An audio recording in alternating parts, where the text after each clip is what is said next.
Good evening, ladies and gentlemen, officers, members of the Cabinet, councillors and anyone else I may have missed, to the Overview and Scrutiny Committee meeting on the 31st of October 2023. I'm sure we're all gutted to be avoiding the knocking on our doors from lots of little ones. My class at school were absolutely perplexed at why I would want to be anywhere else on Halloween evening. But they're 7 and 8 year olds, and they have got only one thing on their mind, that is sugar. Do we have any declarations? Oh, I should first of all say that everyone should be aware that this is a public meeting and it's been live streamed on the Council's YouTube channel. Declarations of interest. We have none.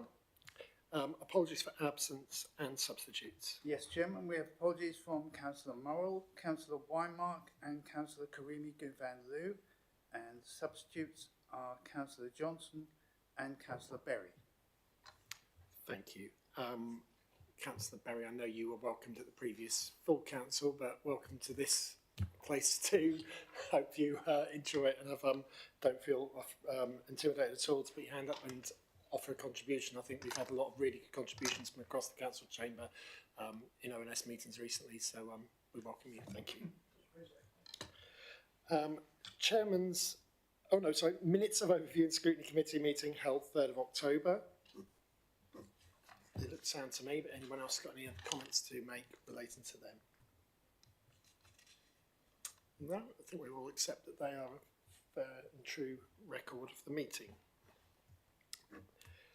Item 4, Chairman's announcements. I've met recently with Emma Hodds regarding the work programme.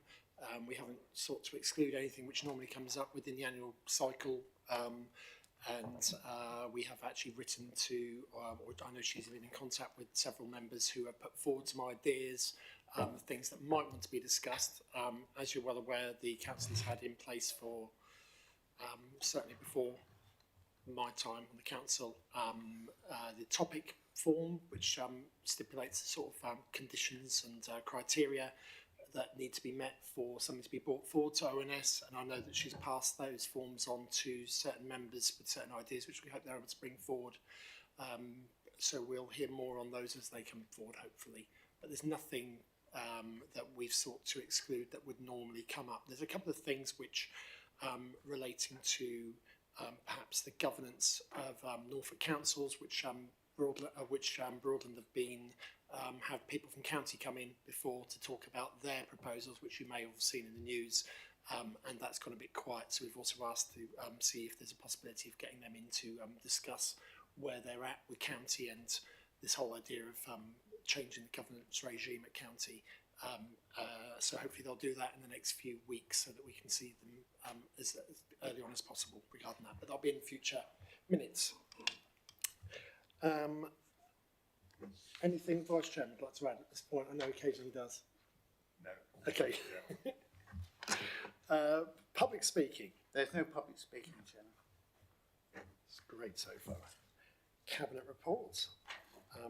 Agenda item 7, Broadland Country Park Visitor Facility Concept and Design. The lead officer, Annie Samatsi. Hopefully I'm saying it right.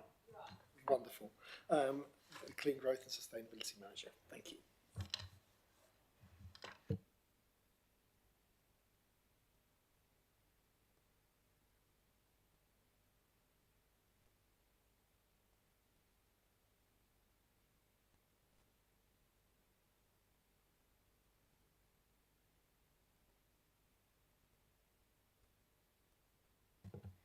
Good evening. Thank you, Chair, for the introduction. For those of you who don't know me, my name is Anna Samazi, and I'm the Clean Growth and Sustainability Manager, and I work in the Economic Growth team. So the purpose of the report in front of you today is to seek approval to develop existing concept designs for a visitor kiosk at Broadland Country Park. And the recommendations within the paper are to endorse the existing concept design for a visitor kiosk and to agree to progress the existing plans to a technical design stage. So this would mean providing details on funding options, costed designs, a procurement strategy, and a planning application. So in terms of background, in January 2020, Broadland District Council purchased a 57 hectare area of woodland, heathland and fenland in the parish of Felthorpe. And then adjacent to this is a 19 hectare area of woodland, which was already leased by the council. And when we talk about Broadland Country Park, we're talking about that overall area. Broadland Country Park was officially named and opened to the public in April 2021. The site was acquired as part of the council's requirement to deliver sustainable alternative natural green spaces, or SANGs, and the reason for that was to mitigate against the impact of recreational disturbance on internationally designated Natura 2000 sites. So in this context, the idea is that a new country park provides an alternative offer and therefore reduces impact on those really sensitive sites. When the site was first purchased, it was recognised that Broadland Country Park could do more than simply meeting that planning obligation, and that it was a unique opportunity to foster local communities, grow a sense of place, support wellbeing and outdoor education, and also to enhance and promote biodiversity. And then with that in mind, when the decision was made to purchase the site, Cabinet endorsed a number of management objectives, which I'll just briefly read through. So objective 1 is to provide facilities that meet the needs of a range of different user groups. Objective 2 is to encourage wider public access and use of Broadland Country Park. Objective 3 is to improve access to and from Broadland Country Park. Objective 4 is to enhance biodiversity, and Objective 5 is to develop long-term financial sustainability across the park. Alongside the Cabinet decision to purchase Broadland Country Park, Section 106 money was also allocated from nearby developments in Horsford. These funds were ring-fenced to support the delivery of key visitor infrastructure on the site. So that included things like a surface circular walk, which is already in place, improved parking provision, play facilities, new walking routes, waymarking, interpretation, so on and so forth. In addition to ring-fence Section 106 money, funding from the business rates pool was also secured to complement the on-site works. And to date, a range of activities have occurred on site, and these are listed in 1.7 of the report, and I won't read through them. So to summarise, the range of activities that have occurred on site so far have absolutely grown the visitor appeal of Broadland Country Park, and we know that from visitor numbers that we've captured on site. And they've begun to really embed those those management principles which we originally adopted when the site was purchased. However, what we do know from visitor surveys, and obviously just from a bit of common sense, is that the appeal of the site is limited due to its lack of facilities. Since the Broadland Country Park project began, facilities have been discussed, so primarily a visitor kiosk with toilets and some sort of catering facility, but these sit outside the extent of the ring fence funds, which I referred to previously in 1.6 of the report.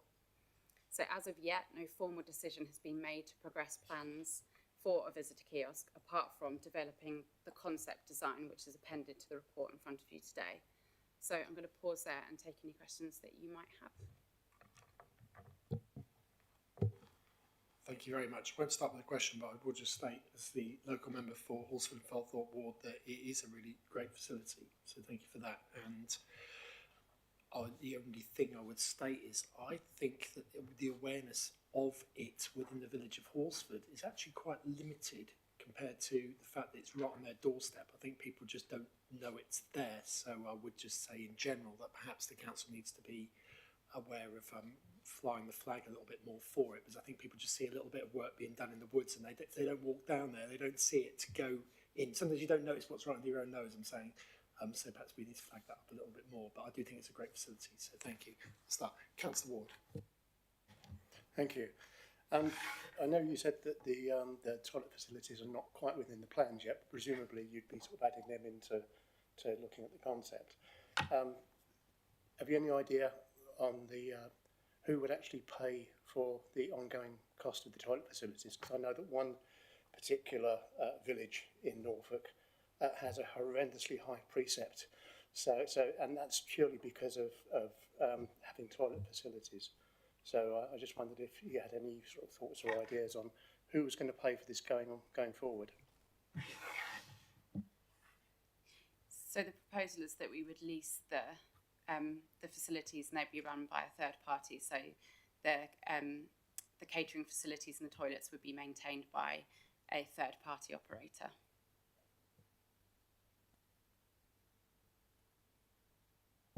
Anybody else like to ask any questions?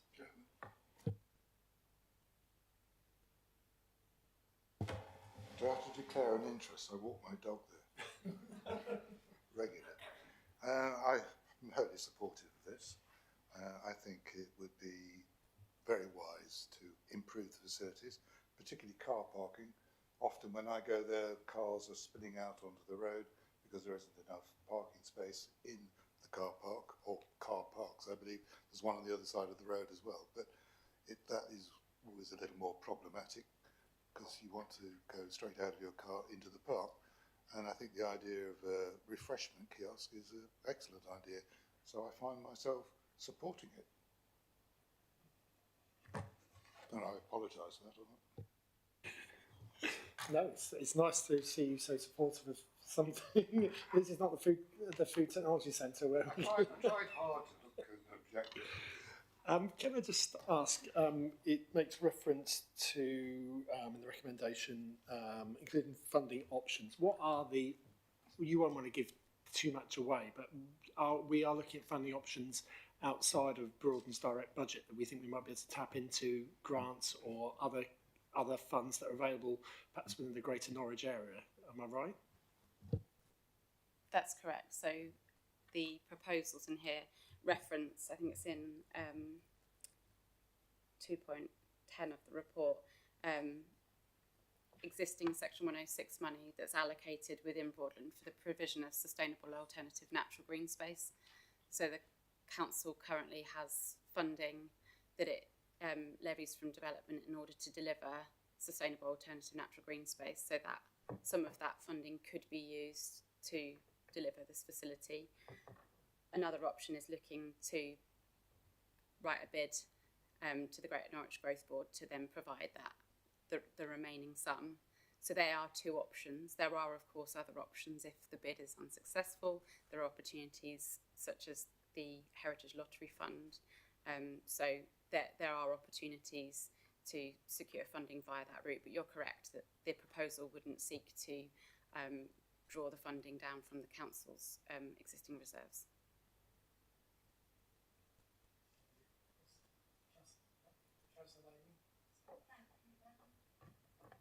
A question about the country pub. It's just an observation because I think that the Economic Success Panel met on the 19th of October and discussed this, but it would perhaps be useful to have some feedback from that panel because I don't think the minutes are available yet from that meeting and it isn't recorded on YouTube. And I just thought if a committee has already met to discuss it, it would be really helpful to know what was said in that committee before it comes to us and subsequent committees. It's just useful to have feedback.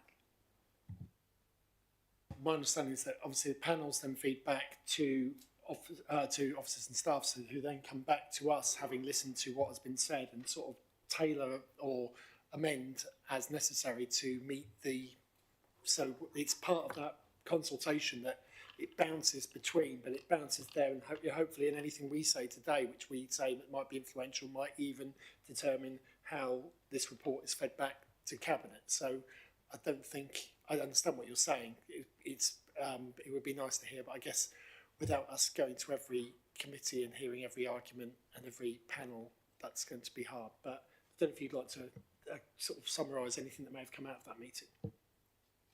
Yeah, thank you, Chair. I suppose in terms of the Economic Success Panel that considered the paper, the feedback was generally positive. The paper itself wasn't amended as a result of that. If there had been specific changes that had been made to the paper in front of you today as a result of the discussions, then of course I would have fed that back. In hindsight, yeah, I should have provided a small update. But yeah, the discussion was a generally positive one and was in favour of the proposals. And the paper that you see in front of you hasn't changed since the paper that went to committee a few weeks ago. Councillor Berry. Thank you, Chair. Good evening. In response to Councillor Laming's query. Sorry. For the second time I was substitute there for that evening as well at the economic meeting. As I said, it's more or less agreed that it's more or less a feasibility study is what is going on at the moment. We're all in agreement of the proposal to move ahead.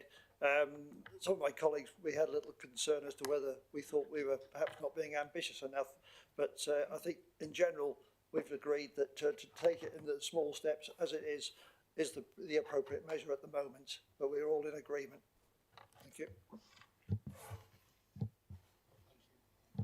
Thank you for that context. I think we need to take this to vote because I think we've exhausted our arguments, and thank you very much for your report, and also very impressive that you knew immediately what point answered my point with the exact reference. I'm always very impressed with someone who goes, that's in 2.10, and you go, oh, okay.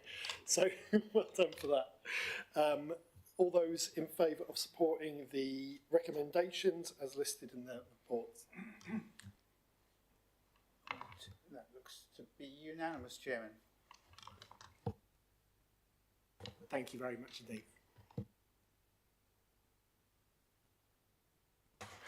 We move on to the next item, the Cabinet report, which is Customer Experience Programme Business Case, which are the notes on page 81 of the minutes. And we welcome Corinne Laurie to present. Hello. Thank you, Chair. So I'll take the report as read and just give you a quick summary over the main points to note in the report. So as part of our transformation agenda, we're committed to delivering first-class customer service. The paper that you see in front of you today sets out our ambition to improve customer experience, increase our customer satisfaction levels, and where possible create efficiencies through introducing new ways of working, which is enabled by digital technology. The paper sets out both the current and future state for the way in which we currently work and deliver our services, but also the way in which we plan to make changes for the future state for the benefit of the customer. You'll be aware that a comprehensive discovery exercise has been completed to establish what our current challenges are, but also identify what the opportunities are for improvement. They have been highlighted on page 95 to 98 of the report. Page 83 in particular outlines the following principles for the future state, and these are the principles that we are trying to achieve that set out the vision in terms of what the difference will be for the customer when we implement this programme. So those principles at a high level are customer first. So this is all about ensuring that our services are available 24/7 beyond the traditional 9 to 5 services that some of our customers receive at the moment, but in a way that suits the customer down a variety of channels at their convenience. Right first time, so this is about making sure that the customer, when they call us, they get the answer they need right first time. They don't need to chase to call us several times to get that answer. They don't need to speak to several officers to get that answer. It's about the ability to be able to give the customer the information at the time in which they call or in which they might want to go online and transact with us. Every contact counts. So this is about using data and insight to enable us to better target services and communication, but also provide value-added services where possible. So it may mean that we can have a profile of a customer in which we are able to better target access to grant payments, some of which you'll see happen through the COVID pandemic and the benefits that brought. But also then tech-enabled, so the ability to be able to achieve this through technology and the investment in technology. So in terms of what this means for the customer, beyond what I've explained there, we'll have the ability for customers to receive a personalised service. Now this can be through the likes of an online account and the ability for them to be able to receive the right information at the right time via notifications and other elements of technology that we can implement there. They'll receive a consistent customer experience across all of our channels of access. You'll know at the moment, and as you read through the report, that one of the key challenges outlined in the report is the ability to be able, where the customer at the moment is segregated within their own service area, and the inability for us to be able to complete a comprehensive view of that customer and how they would like to transact with us. But also the ability to digitalise end-to-end journeys where that is possible to do so. So this isn't about closing face-to-face channels or shutting any of our existing channels. This is about better utilisation of customers that want to use digital channels, the ability for them to be able to do that. but most importantly, reduce handoffs between departments, provide that seamless customer journey, and reduce manual intervention, of which in the report outlines there are high levels of this at the moment. Further benefits relating to both employee experience and the future transformation opportunities that will be enabled by agreeing this approach are outlined on page 106 and 107 of the report. So to achieve the vision that I've outlined today and is outlined through the report, we're seeking investment in technology for a customer experience platform, web content, data analytics with integration capability for data capture and workflow for automation. Page 103 of the report outlines that technology investment required across a 2-year implementation programme. You'll see we're asking for £344,250 from the capital programme. This is from existing reprofiling of the capital budget, so no growth required in the ask there. We're also seeking £434,700 of investment from the revenue perspective, mainly due to licensing costs there. You'll also see on page 103 we've set out the savings case, which is split between best case and worst case scenario. And at a high level, the 8-year period, we envisage an annual total operational costs reduction in the worst case scenario from 519,000 to the best case scenario of 709,000 per annum, that peaking in year 7. You'll see that Broadland District Council's reduction being just over 319,000 per annum. We're anticipating a return on investment by year 5. And you'll also see in the report that we outline a do nothing option under the options appraisal. In terms of the do nothing option, we are anticipating an increase in cost and demand of £615,000 over the next 8 years, should we choose to do the do nothing option. So I'll pause there, Chair, and open the floor to questions. Thank you. Thank you very much. Anybody got any questions to ask? Councillor Newstead. Thank you, Chair. I think this is a great project, but I do know that there's a lot of work involved for all of us. Could I suggest, Chair, that we propose something like a joint working party to support Corinne and her team as we go forward? If we have one viewpoint for Broadland and one viewpoint for South Norfolk, we will end up with an unbelievably complex and probably failing IT system. Thank you. I'm not quite sure how that would work in practice. I'm not trying to poo-poo it, but I'm not quite sure how why we would need, in the context of what's been proposed, that we would, because obviously it's going to be moving forward with the programme as it is. Is that right? We're moving forward. I mean, we've got here capital investment required and all those things. Revenue investment required is outlined. Okay, and it's basically you're sort of reporting back on a process which is already ongoing, which is on this journey.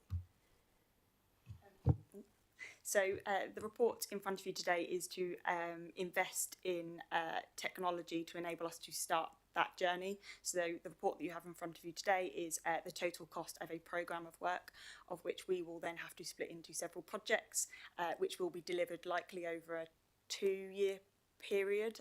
So it's a comprehensive delivery programme, of which will be split into separate projects through ongoing project and programme management governance. Yeah, so I don't want to. I feel like I'm closing you down on this. I know what you're saying. It'd be nice if there was a way forward where everybody is working forward together on this, which hopefully will come from this meeting in itself. Hopefully, people will be supportive of that. I've noticed the cabinet member is waving. Well, I won't say frantically, but is waving at me from behind. I'll let him speak, and then we'll see what he's got to say. No, just on that, I hear what you say, Councillor Newstead. I'm not quite sure what the terms of reference would necessarily be for what you're suggesting. What I can assure you, though, is I do meet regularly with the South Norfolk counterpart, cabinet member, Daniel Elmer. I'm actually due to meet him tomorrow, happily enough. So within a cabinet system, the portfolio holders are your two points of reference as far as driving things forward. And I would expect, and I'm sure he would expect, to be called before the relevant ONS here, or the comparison in South Norfolk, if it was felt that things were going wrong. But you know, this is one area in which the two portfolio holders are working closely together, so there will not be a divergence, if I can give you that assurance.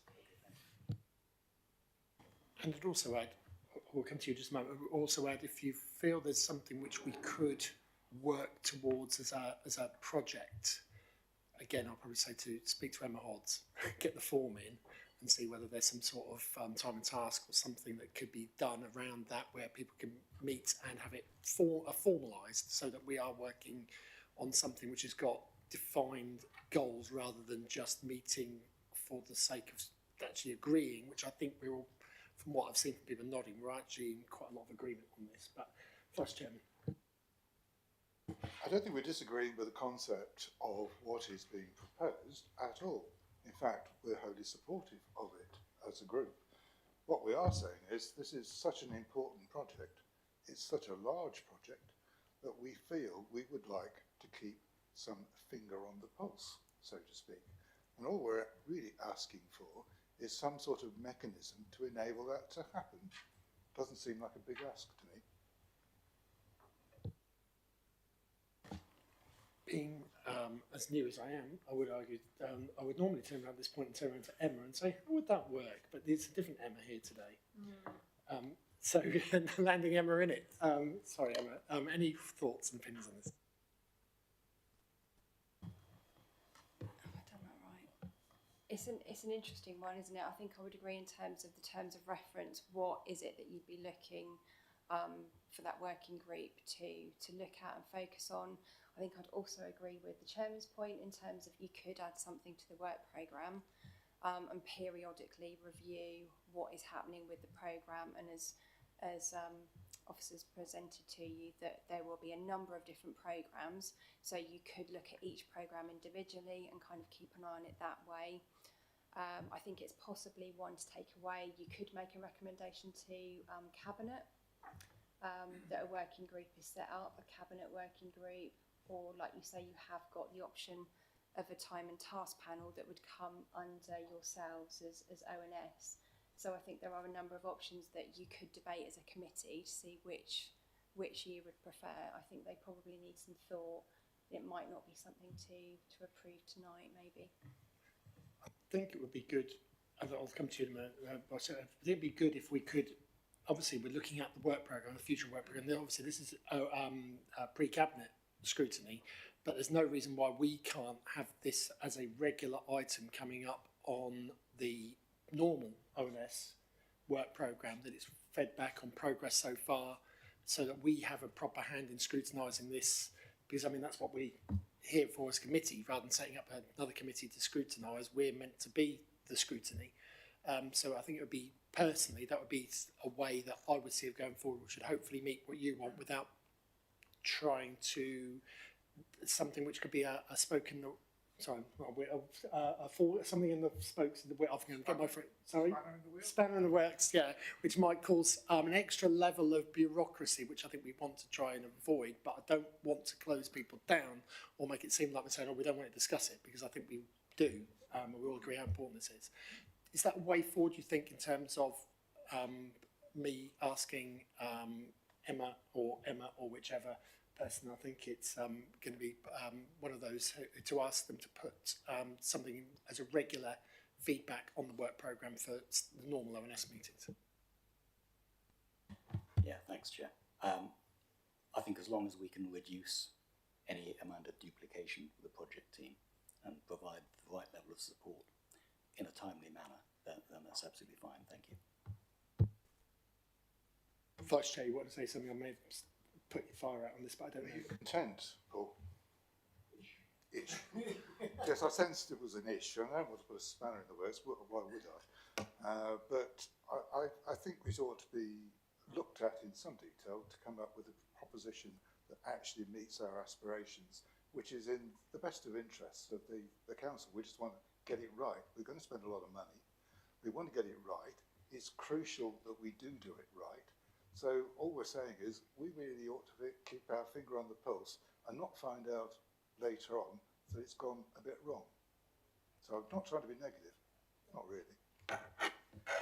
No, I think I'll speak to Emma Hodds in the first instance about how we can get this in the work programme and how we get it down as a regular feedback, and hopefully that's not going to impinge. We're content with that. And not going to impinge too much on your time. I know you like these meetings in the evening, especially in the dark evenings, you see. But yeah, thank you. Does that make sense? I know, Mark, you want to speak. Sorry. I know we did an approval for just over £1 million, but that was to put the technology in place, wasn't it? And then this is to do further works. Is there actually, because I know we've got a massive hole in the budget, is there actually any money to implement all this? Thank you. So yes, the capital investment has come from your existing capital programme. So there's no growth on your capital investment. There will be growth from a revenue perspective, but it's short-term growth because you will then see savings from the efficiencies that we create. Thank you. And Councillor Tipple. Good segues to the last answer. Questions around the return on investment and the savings. So what data have you used to arrive at the numbers that you're going to save? So what efficiencies you must have targeted, particular efficiencies, headcount or, time and money to come to these numbers. There's some numbers behind that to reinforce it, because otherwise we could sign off a case here and actually return on investment numbers could never be realised in that period, not the cost of the council, significantly more than put in this paper. Yep. So I guess just to set expectation, obviously the report in front of you today is an outline business case that will give us an indication in terms of savings, which is why we've profiled that into a best case and a worst case scenario. Obviously, as we go through process mapping every single process in the organisation that can be digitalised end to end, they will be refined as part of that project going forward. So in terms of how we got to the savings that you see in front of you today, the majority of those savings relate to headcount, so reduction in FTE. However, the principle around reduction of FTE is based on the ability to free up those resources and redirect those resources into other aspects in the organisation that need that resource, and that will be something that will be taken a decision at a point in time. We have modelled in terms of best case and worst case scenario.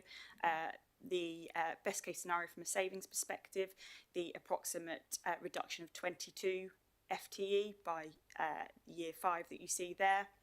That was based on the suppliers that helped us pull the business case together and the consultants that helped us pull the business case together. We mapped several processes, mainly within one area of the business, so related between council tax and anti-social behaviour and the regulatory aspect. We noted the amount of time that was being taken to handle emails, so manual intervention of which could be digitalised, and we took a percentage of that time.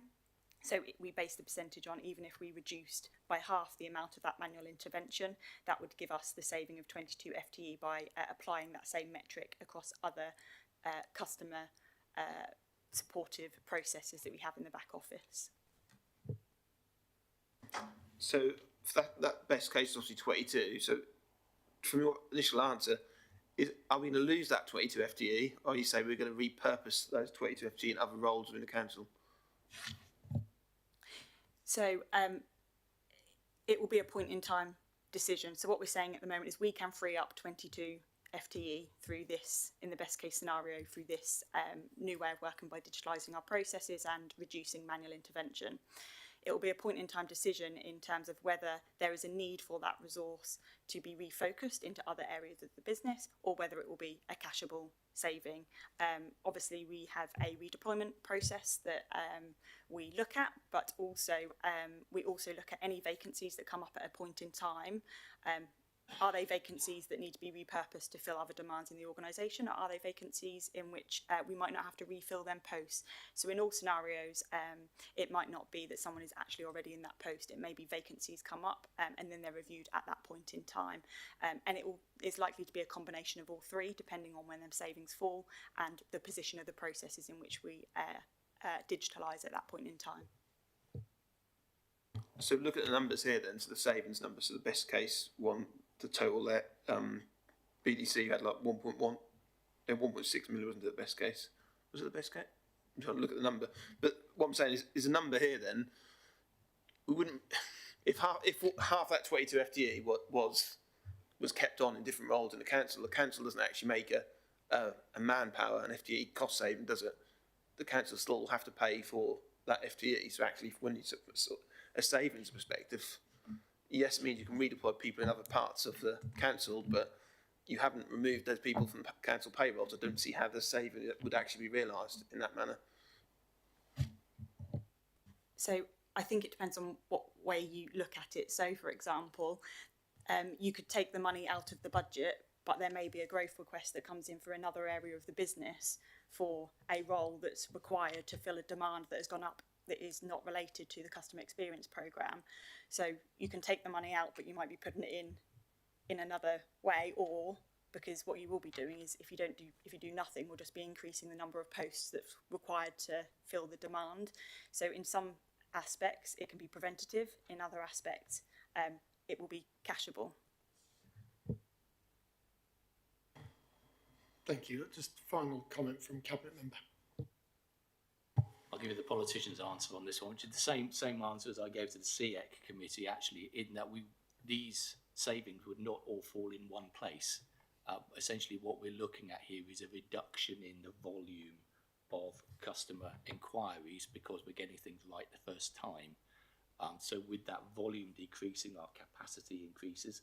We would anticipate that there'd be savings across the piece within the organisation, and it's not that we're looking at one department, suddenly lots of people losing their roles. These will come across the organisation over a period of time so that we would manage those changes budget year upon budget year as to whether we need to retain posts, or they naturally fall vacant, or repurpose them, or whatever. But that has been factored in here, that we figured that it should be 22 posts over that lifetime of the project.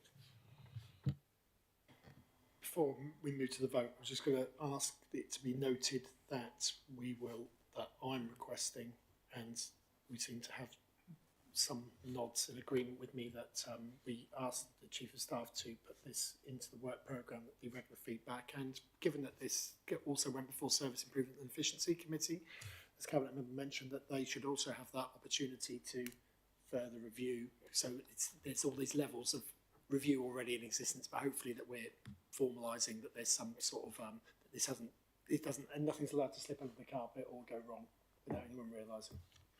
So I assume we can take this all together. Everyone seems fairly supportive. If there's any objection to that, I would move that we take all the recommendations together. All those in favour? And again, that's unanimous, Chairman. Thank you very much. We move to food waste processing contract, the lead officer being Caroline Woodcock. It's not Caroline Woodcock. I thought she's changed.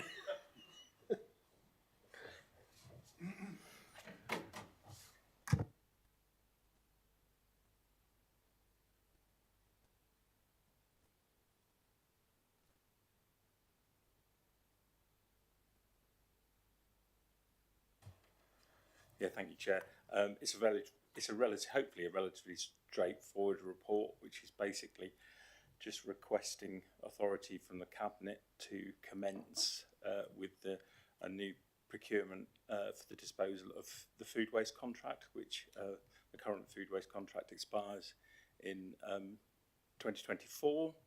As you may have picked up in the press, collection of food waste becomes a statutory requirement from 31st of March 2026. Obviously, Broadland is in advance of that.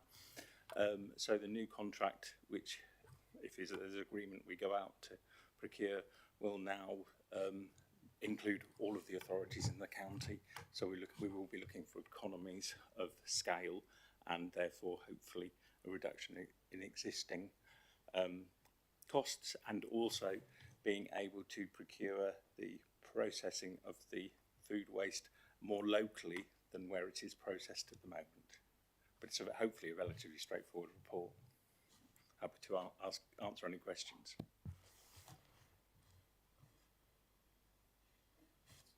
Oh, sorry.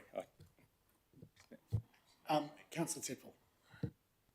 Yeah, bearing in mind the statutory requirement coming in on 2026, we don't know the position whether or not the government will provide funding towards that. So does it really make sense to agree a contract to go beyond that 31st of March date of 2026?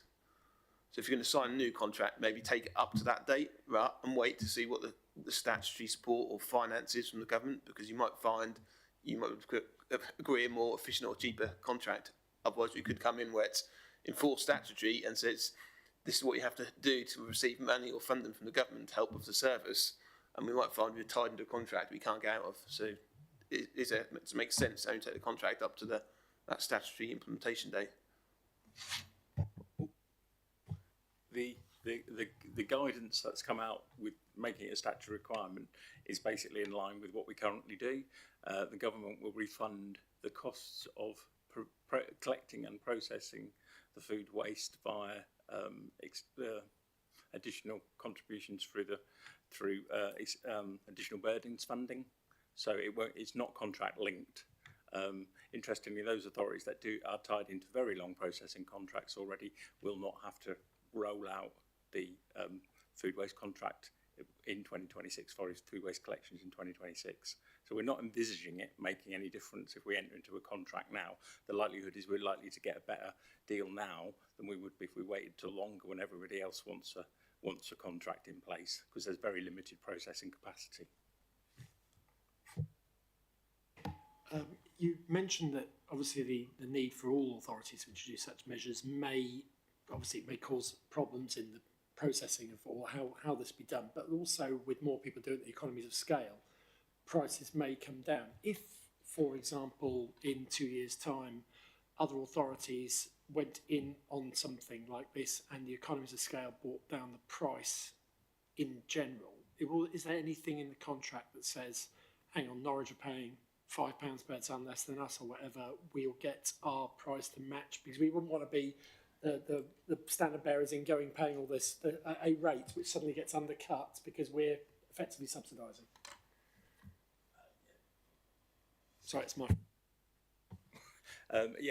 Obviously, when I said all the local authorities will be part of the new contract, obviously, only Broadland, Norwich City, and Kings and Lynn will provide food waste in advance of 2026. Because clearly those authorities that introduce, any authority that introduces a food waste service now will actually receive government funding for the introduction of that service. But the new contract will obviously include clauses to ensure that we get the best economies of scale possibly. We clearly, at the moment, we have a three-way contract. All the both Norwich, Kings Lynn and ourselves all get the same value out of that contract. We all pay the same amount.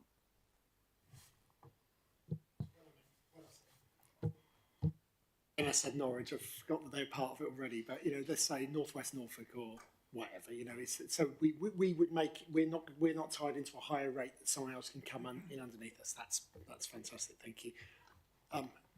Jonathan. Yeah, my thought on it would be that we should be getting more funding because we're doing it first and seeing how it works and doing all the extra hard work. But it sounds like from the ones who are then not bothering to do it will get more funding than us, which is that how it will be?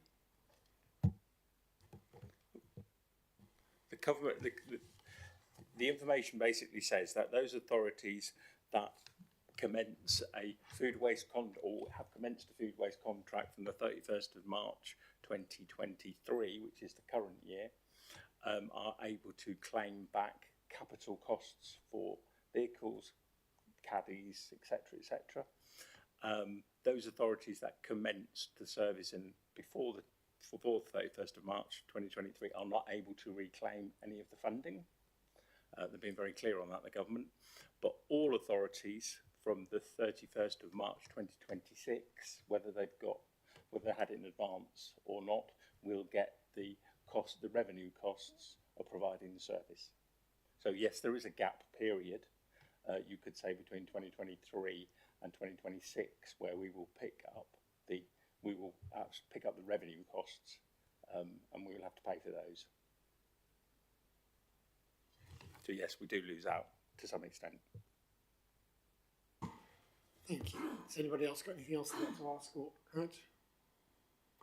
I'll just note that it's nice. Obviously, the last meeting we added in a amendment which came from Councillor Wymark, I think, which was to put in consultation with portfolio holder, which normally appears in these recommendations, which does appear in this one, so we don't have to amend to put it back in. So that's good to see. Can I take a vote on this? I'll take again all as one block, because I can't have heard no objections to say otherwise. All those in favour? That's unanimous, Chairman. Yep. Yes. Thank you. And thank you very much. And finally, Public Spaces Protection Order, Vehicle-Related Antisocial Behaviour. Lead Officer Nick Howard.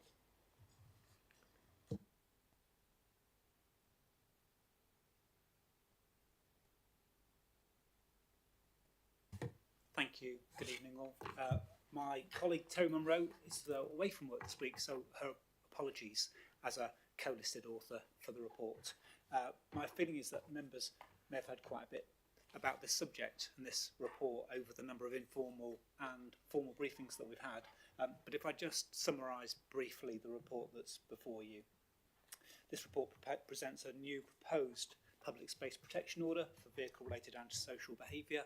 It's perhaps just worth saying that in the period following February of last year, we started to see a significant increase in the prevalence of vehicle-related antisocial behaviour. That happened to coincide with a ratcheting up of the degree of police enforcement in some neighbouring counties, principally in Lincolnshire, where they created a dedicated roads policing team related to antisocial behaviour, and in Essex. But we have regularly seen participants in vehicle-related activities who've engaged in antisocial behaviour come from neighbouring counties. That's not to say that they all do, but just for a little bit of background context. In the report before you, paragraph 1.4 summarises the formal consultation, and there's an appendix that includes the detail. Since consultation, we have reviewed, in line with advice from MP Law, as is normal convention, the wording of the public space protection order, and I'll touch on that in just a moment. But that has been to revise, to clarify, and to ensure strong enforceability. It's rare enough that antisocial behaviour is witnessed in person, and we would like to ensure that enforcement officers, principally police officers, are able to deal with the first occurrence that they see, because goodness knows when they will see it happen next time and what will happen in between. Just turning to the public space protection order itself, there are a number of controls within the public space protection order, and just briefly to summarise, the proposal is that the order will come into force for the maximum legally permissible period of 3 years, but we would bring internally a review after 12 months as to how the public space protection order is provided for the residents of Broadland. The order is proposed to relate to the whole of the Broadland district, and there's a map which includes the boundary. We'll probably look to improve on the quality of that map for out of district visitors in cars, so that when we have signage that it's really clear to them where the boundary lies for enforceability. But turning to the prohibitions in the public space protection order at Appendix 1, there are 5 numbered areas, and you may notice that the wording has changed. So paragraph number 1 refers to deliberate, intentional antisocial behaviour.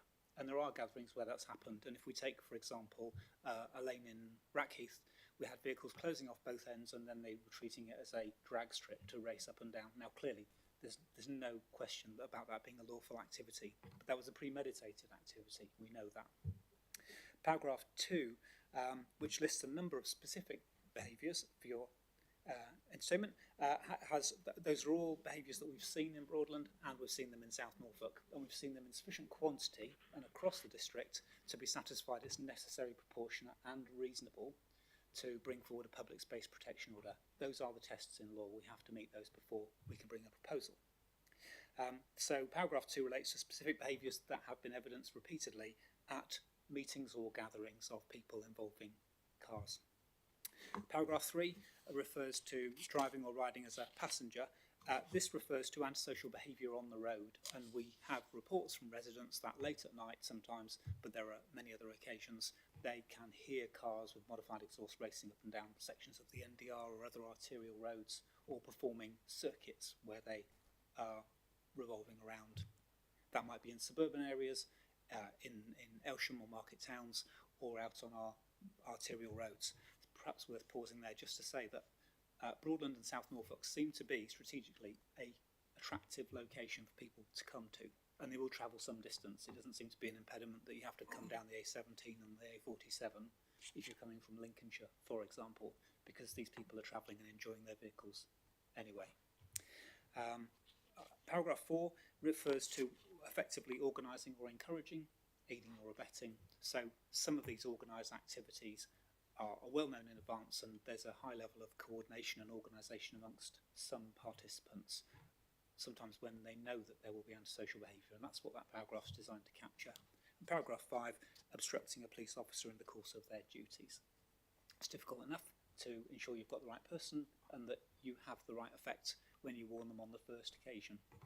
But it seems appropriate to enable police officers to deal with serious and offending behaviour when they find it. And some of that serious and offending behaviour has happened to the residents, and then it's happening with police officers as well. So I think that's just to summarise what's now contained in the Public Space Protection Order. It's perhaps just finally important that I say that in terms of signage, and we have to have a certain amount of signage for the Public Space Protection Order to be enforceable, we currently estimate a starting cost between £2,000 and £3,000 for signage, which we would meet within existing budgets, so there is no recommendation for any additional budget to be provided. Just coming back to the report, so the recommendation is that Cabinet's asked to recommend to Council to make the Public Spaces Protection Order as proposed in paragraph 4.6 and Appendix 1 over the areas specified in Appendix 2. That does mean that as this goes forward, you'll hear a briefing of this kind or see the report again. Chair.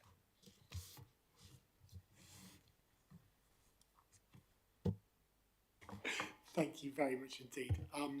I'll ask, I was said before the meeting, Councillor Douglas, you'd had some experience of this. Is there anything you wanted to say, since I'd sort of briefed you that I would come to you first, and then I'll go to Councillor Berry. Just that I think it's fantastic that we're finally getting something that residents feel is there for them. It's been an issue for a long while. I've experienced it personally. I used to live just off the ring road, couldn't sit in the garden in the summer and talk to friends as I'm talking to Paul, couldn't sleep with the windows vented at night. From Sweetbriar roundabout right the way up to the boundary is a racetrack, and half of Boundary Road is protected with the Norwich City Council and the other half of Broadland isn't, so it makes perfect sense. It's across all of Broadland. With it being in Norwich, it is going to spread out into Broadland and the surrounding areas, so I think it's a fantastic thing, and I was misquoted in the paper. The way it was written in the paper sounded like she was in one of the Fast and Furious episodes for us. So, Councillor Berry. Thank you. Yeah, I fully endorse this scheme. Can I just ask, you referred to section 2.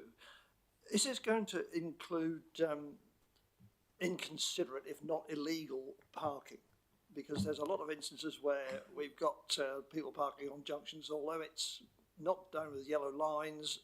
This has caused an awful lot of problems, particularly in Thorpe St Andrew at the moment, due to the Hutsies roundabout and other ongoing roadworks. But there are a lot of instances where it really does need addressing, the inconsiderate parking. Thank you. Sorry to disappoint you, it doesn't include inconsiderate parking. If something was so significant in how a vehicle is parked as to provoke one of the other prohibitions within the Public Space Protection Order and to be serious antisocial behaviour meeting the legal test, then that would kick in, but that will be a rare exception. When we brought the antisocial behaviour policy, which was adopted in December, nuisance parking was ruled out of the antisocial behaviour policy, but that's because there are as many views on parking as there are people who park or are annoyed by it. there was in effect there was not deregulation, but there was a stepping back of police officers from the engagement in parking related matters, unless it was a serious obstacle and public danger. For the local authority to step into that space without the workforce would be very tricky to do, and there are many opinions on what is nuisance parking. If something is a very serious blocking of a driveway, for example, and occasionally that happens, then under those circumstances, police officers would engage. So finally, we have to have the evidence and meet the tests for the public space protection order, and nuisance parking doesn't quite reach that threshold. It's not to say that it's not a significant irritation for members of the public. I just wanted to give a full account. We have faced that question. Councillor Bullman. It's a query, really. I mean, I'm looking now at all those prohibitions. Can't the police deal with those without this prohibition order? Surely, if somebody's doing any of the things that you've listed there, surely the police would intervene now, wouldn't they? Did they need this specifically? It's a great question, but I have a great answer for you. The police use Section 59 of the Road Traffic Act, and that requires them to have witness behaviour before they can step in and intervene.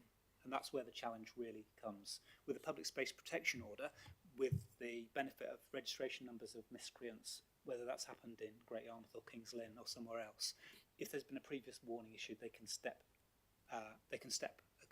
their intervention up to a next level before someone arrives at an event on the basis of a public space protection order. To create specific offences allows us to go straight to a fixed penalty notice. Just last month across Broadland and South Norfolk, I understand 77 warnings had to be issued, and each one of those is quite time consuming for police officers to use under conventional powers.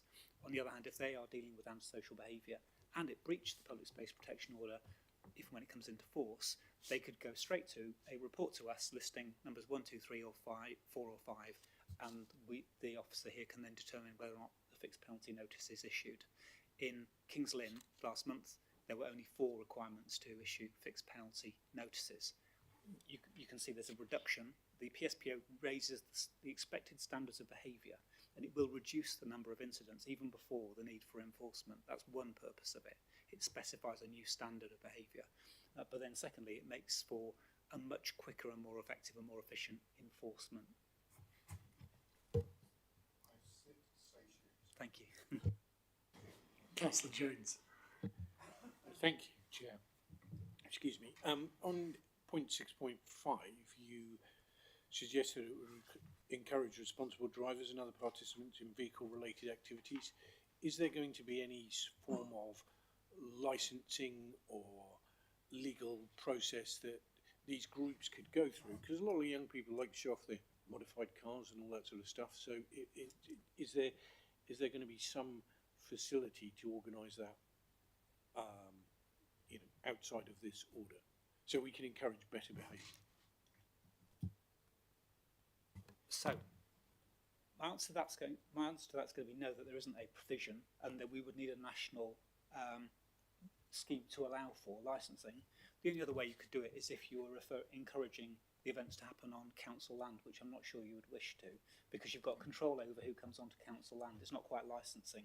So there is no legal control that would do that, but it's important to say, and certainly after Norwich's experience of a reference to, in the press, to when they launched their consultation to Norwich declares war on boy racers. And by the way, many of these people are not boy racers, and the generations are fairly evenly represented even in antisocial behaviour, strangely enough. So we were very careful when we set out the consultation to say this is not about what people want to do in terms of enjoying vehicles, driving around, visiting the district, spending money here hopefully, or wanting to socialise. That's not what this is about. And when officers have been out to a number of car meets, which they did in the spring, with police officers alongside, they spoke to many participants, and the vast majority wished nothing to do with the antisocial behaviour and had a good idea who it was or what behaviours they were seeing regularly at events, and they were as frustrated as anyone else. What's really difficult is to say, where shall we encourage people to come to if other counties are saying, where can we send them to?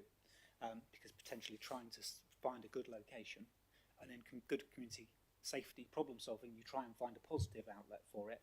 That's been a real challenge for us. In summary, just to say, if meets and gatherings happen and there's no antisocial behaviour, we've achieved our objective. I'll ask Councillor Emsall, then I'll go to Councillor Tipple after that. Yeah, it was just regarding the events and everything. We've actually done hot car shows in Thorpe St Andrew a couple of times, but it was more for the classics and everything like that. I am now thinking of obviously that they could, in theory, start organising their own events so that they could then have, you know, an event and everything like that. I don't know, obviously, if things like the showground and everything like that would, you know, would think. But it's not obviously them being at the event that's the problem. It's obviously them all travelling to the event and obviously the travelling around and everything. So I just wonder if they are organised enough to say, well, we can't meet like that, but we can organise. And if people will look to make money out of the fact that they can organise these events where you'd maybe, by organising an event, encourage even more than you'd have if you'd had, say, 10 on a car park just sort of socially. So I don't know if that is something we've got to keep an eye out, because obviously people organising big events where you get 100 cars turn up and everything, and then they say, well, actually, there's nothing you can do about it because we are an organised event. For instance, if it was on the showground, if they've agreed that that can happen, surely that's a private land or whatever, and so that wouldn't be anything we could do anything about. But I don't know if that's been considered. Officers have worked through to look for any positive solution even before the need for a public space protection order was being discussed, because we were starting to see more vehicle-related antisocial behaviour. The point is a good one. The public space protection order can only apply on public land, and public land will include places to which the public have resorts. So it might be retail centre car parks, for example. There are other locations that aren't automatically part of the highway. I was asked a question recently about tractor events or truck charity convoys. Classic cars would be the same. Are they going to get caught accidentally in antisocial behaviour controls? I don't think there's any likelihood of that. We've certainly got no evidence. We wouldn't. The police have no interest in pursuing those who are, you know, quietly going about enjoying their vehicles, and nor would the council. Specifically turning to locations we could use, or even the showground. Of course, we would always wish to keep an open mind, and if there is a way of conducting something safely and providing an outlet that reduces the impact on the public, that would be great, but it probably will in the end come down to a private landowner deciding that they're willing to take the risk. Where events happen, and they do, and there are people who coordinate, and there is no antisocial behaviour, then there's no problem and there's no action required. But the police do like to keep a close eye on things, and organisers have become more and more attuned to how can they let their people know. The car event gatherings might start in Durham, for example, before they tell everybody where they're going to go. And when that happens, it's not because they're planning an innocent, necessarily gathering where there's no antisocial behaviour. It may just be they don't want any attention, but it may be that behaviours are likely to spiral, and that's where our concern lies. So we've struggled to find a location that would manage and provide a positive outlet without any side effects, but we would be open to any suggestions. Councillor Tipple. Yes, I think it was mentioned that Norwich City brought this in and it seemed to cause the problem to move into Broadland. So have we talked to other councils in Norfolk that don't have it? I'm thinking, have Norfolk got one of these in place? So are we going to push the problem into their villages and towns as Broadland bring us into place? Because, yeah, we solve our problem, but we make our neighbouring. So I'm just thinking people who are in villages close by. And also another point, what's the level 3 fine? So the maximum penalty is a level 3 fine for this. So obviously the first thing is a fixed penalty notice, but you know, a level 3 fine is as well. Now, I'm going to say to you that the level 3 fine, I haven't checked, and I should have probably checked before I came in. So I'll get an answer to you, but I'm not going to give you a number today in case as your assistant director regulator I give you the wrong answer. That would just be embarrassing, wouldn't it? But I'll reply to that and confirm the amount of the level 3 fine. The levels 1 to 5 are the specified levels at which courts are likely to levy fines. But on the first question, will instituting and making a public space protection order push behaviours into other districts? Norwich has a borough-wide public space protection order. I don't think it's unlikely that would displace some activity into Broadland and South Norfolk. Kings Lynn and Great Yarmouth both have public space protection orders, but they relate to smaller areas where they see regular car cruising, and they might be seafront locations or specific locations.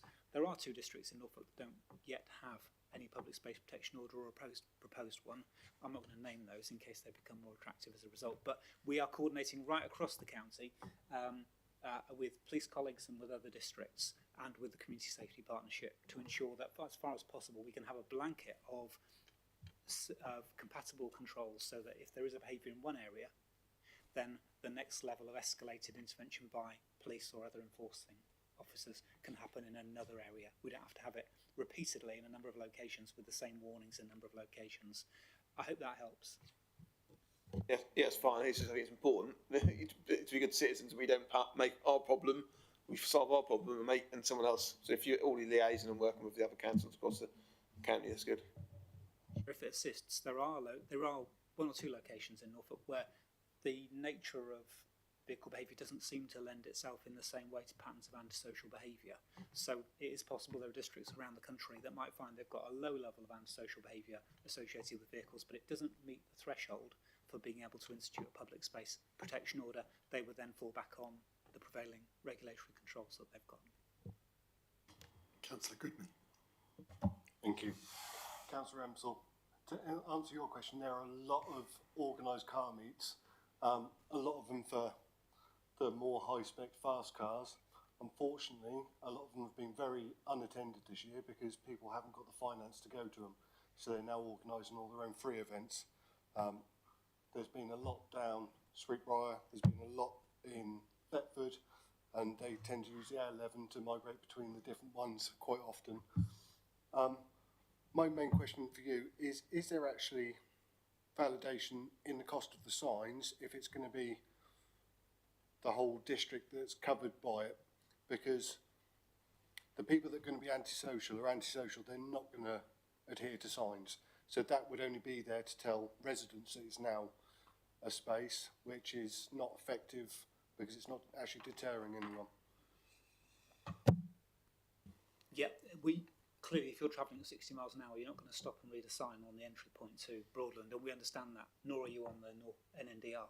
And we have to have some very large billboards to sign each of the roads where people are travelling at speed. In pragmatic terms, we know where the key hotspot locations are, and there's a number of those. Very recently, the video footage in Horsham St Faith's at the business park, for example, has shown people on their phones recording cars spinning at some speed with large clouds of smoke and a lot of noise, and clearly that's very disruptive to local residents. But there are many other locations, and there are retailers who have had to put a bit of investment in themselves for CCTV, and certainly would be prepared to assist and enhance the volume of signage if it was necessary. So officers are confident that within the amount of money that I've mentioned, we can provide the signage in key hotspot locations. It may be necessary to extend that out if activity is displaced or subject to the behaviours that we see, but we will talk to partners and potentially local retailers if necessary about how they might want to contribute to extending the signage. So we feel that the quantity of signage will render the PSPO enforceable, but it will also be possible to scale it up. You mentioned the review of obviously it's a 3-year cycle for the order, but reviewing it after 12 months. That would obviously be related to having some data on what's been enforced, where the problems continue to be, and if there's any success or lack of success with this. Is this something which, I don't know if we're the right committee, but since it's come to us pre-cabinet, obviously, but whether this is something which can be, again, won't keep adding to the work programme, but actually something for us to review, because if we're recommending that this goes through, this is something which we can scrutinise and see whether it's been a success. Do you think that is something which you'd be happy to report back to us in 12 months' time when you review this? I'd be very happy to do that. I'd be very confident that we'll report a success in putting the public space protection order in place. If both in Scrutiny wishes to add to the work programme, then of course we'll provide a report in due course. I'm quite sure that the policy development panel will also be interested to see the progress over that period. But indeed, that might be the same piece of work that can come to to both locations. I don't think that would conflict between the two groups of members. If I again ask James to explicitly minute that, and then we can clarify whether it's us or them. But hopefully, yeah, if you can, but we can. Yeah, so policy committees generally will form your policy. So going from informal development through to the formal meeting and then the recommendation onto cabinet.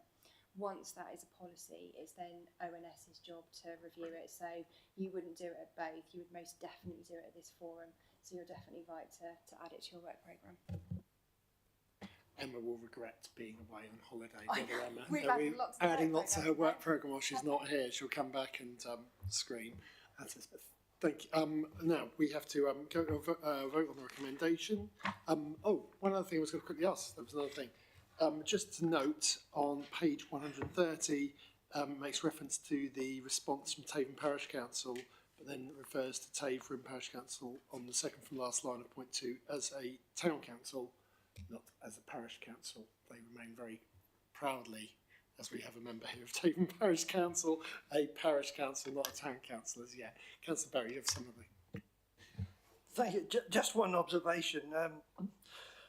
Before the council is perceived as being a killjoy council, I think we have an obligation to the safety of the drivers themselves, not just the general public. And there may be some inexperienced drivers who are taking part in these activities. And I think that if we were to show that we were being responsible for their behaviour as much as for the behaviour or the safety of residents, I think that should be taken into account as well.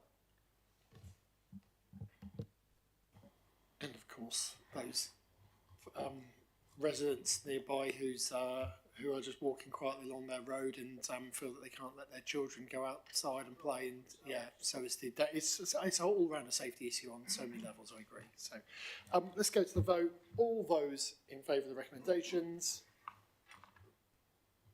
That's unanimous, Chairman. Thank you very much, everybody, for your contributions, which have been excellent as ever. I close the meeting at 7. Oh, have I missed the joke? Oh, blimey. And then I've got so excited, I've missed the forward plan. Yeah, I don't close the meeting quite yet then. This is the... which one am I looking at? No, you don't consider the forward plan, Chairman? No, we don't. That's the cabinet agenda. It's cabinet's forward plan. I was right. I'd like it minuted that I was right in the first place. I was wrong. Thank you. Thank you once again, everybody.